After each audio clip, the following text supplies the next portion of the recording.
Today in front of me I have Redmi Note 12 Pro Plus, and in this video I would like to guide you through the procedure of enabling and setting up parental controls for this device.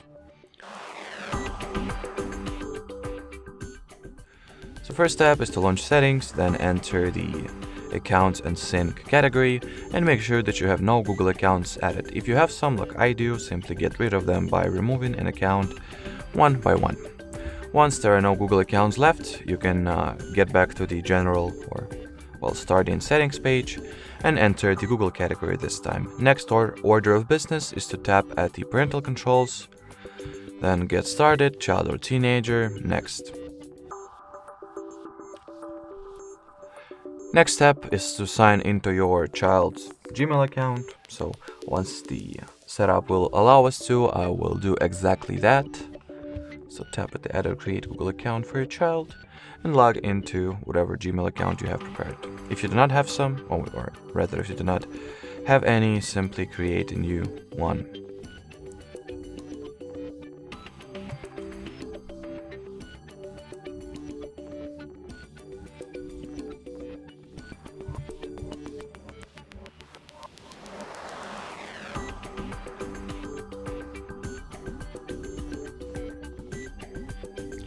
Then once the Google account is signed into, get back to this very page and select it from the list.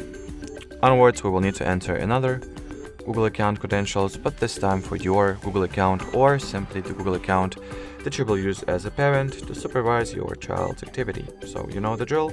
Type in the email address, then follow it by entering the password.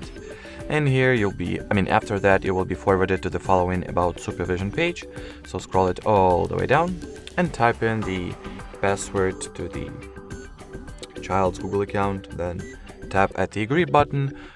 In here, go for the allow and wait for the child and parent accounts to get linked.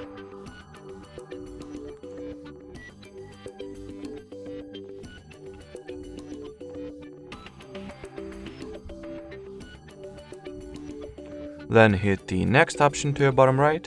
At this point, the manage child's apps step we can absolutely skip. There is no need in tackling it right now. The same applies for the following step, that is manage filters and settings. And at this point, if the phone or device or tablet that is written or highlighted over here in a bold font is the device that you will be using to supervise your child's activity, you can tap at the blue Install Family Link button and get the app in question get automatically downloaded and installed, or you can also just skip this page or step, finalize the parental controls at the child's end, and manually get the SATE Google Family Link app. So here is my device that I'm going to use as point of supervising my child's activity. So let me quickly download the Family Link app, from the Play Store obviously, so here it is.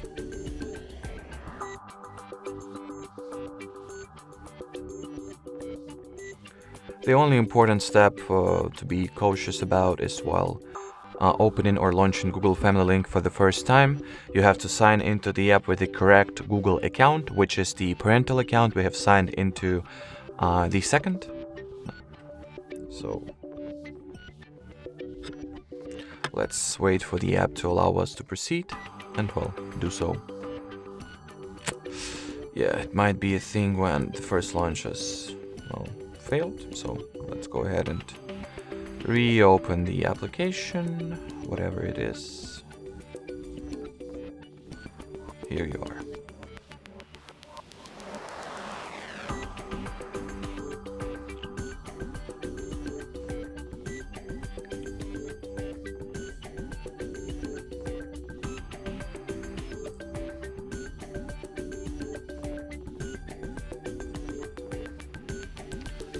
Well, there are apparently some issues or difficulties. That can happen from time to time. So, if the few reloads or reboots of the app itself does not help or does not allow you to fix it, I guess we will have to reboot the device entirely. But what can you do? I guess.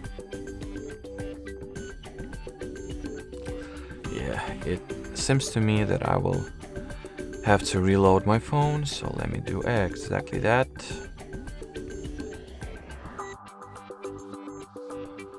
Alrighty, so let's go ahead and try to open the Google Family Link app one more time and see if we will be finally able to. Alrighty, great success. So back to what I was saying, as you can see over here, we can sign into the Google account, so make sure to sign into the parental one and then continue in the app itself. You have an access to all kinds of supervising controls. Well, if the app will load, please, I will be able to tell you more about them, hopefully. But yep, things like either this phone, or most definitely this phone is having a bad day, so it makes me have an even worse day by just messing with the video. But as I was saying, what can you do?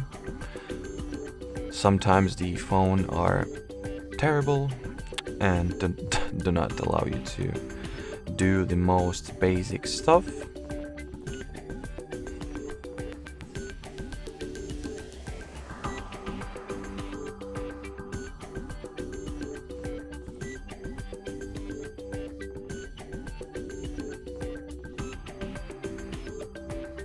Okay, so finally.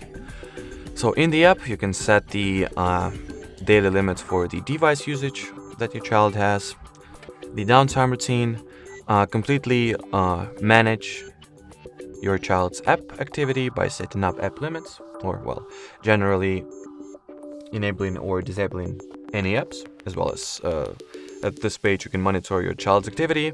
Then you can apply content and age restrictions, configure the account settings, and manage devices if you have multiple people to look after. And finally, you can monitor your child's location if the location access or permission is set up at the child's phone, and see the child's device usage highlights. Alrighty, so that will be it for this video, guys. Thanks for watching, thanks for your attention, and bye bye.